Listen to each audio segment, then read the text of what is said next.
We're talking about, because we're talking about the women, because that's what it was, the WNBA. Why at a pro level am I making less than somebody in a 9-to-5 job? For my yearly salary is less than what there's WNBA players making less than what we make at our job. How is that fair as an athlete? Putting your body on the line. No. I'm not talking. This has nothing to do with the Excel side. I'm saying for being an athlete, for playing basketball. Not the model and not the extra one. Playing basketball has nothing to do with what you do on the side for your endorsements and stuff.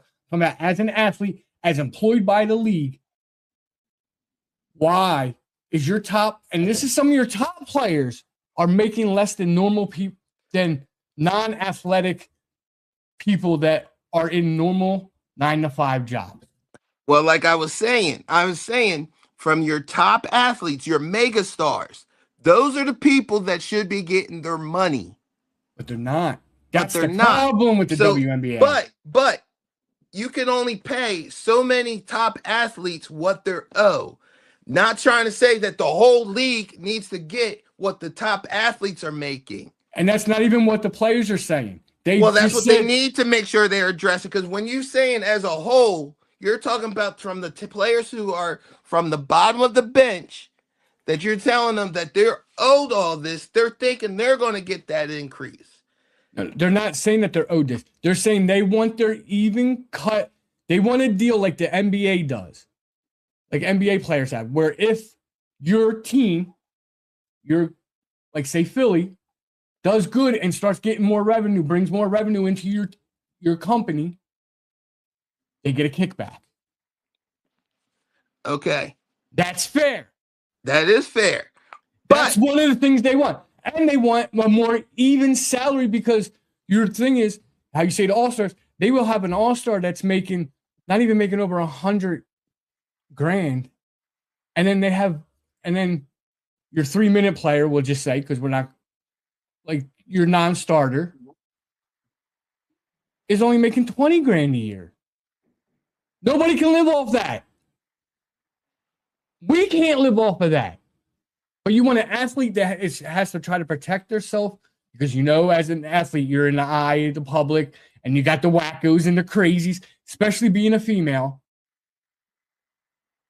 And you want them to live in like an apartment building with Joe Smo, John Dahmer, with no protection.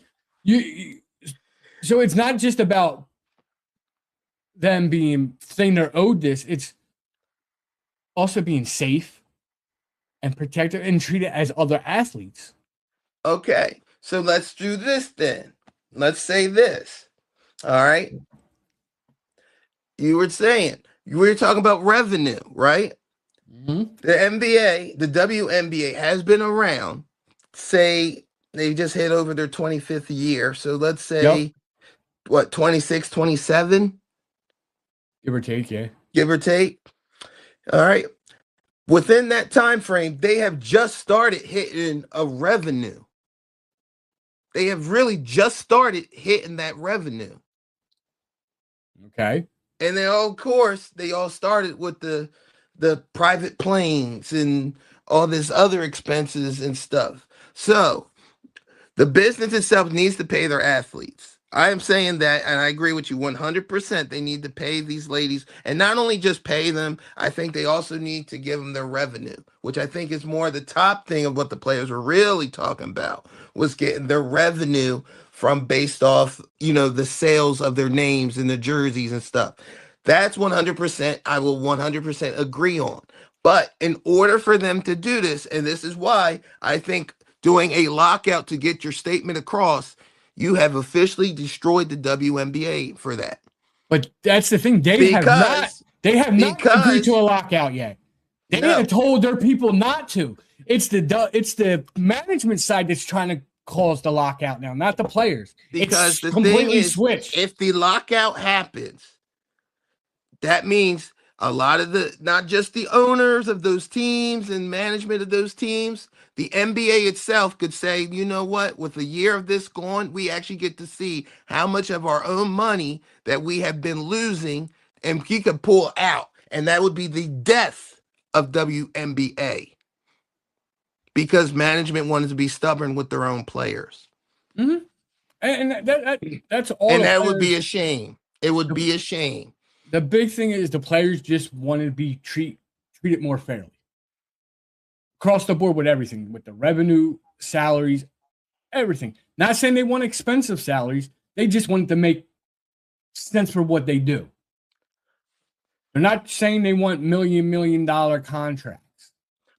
I'm just saying that you're right. They didn't do a lockout, but even the word popping up, and you see baseball took the biggest hit of all. It's America's sport, and they're still recovering from that. Yes, there are diehard fans still around the world, but baseball is never up to its plateau as it once has been.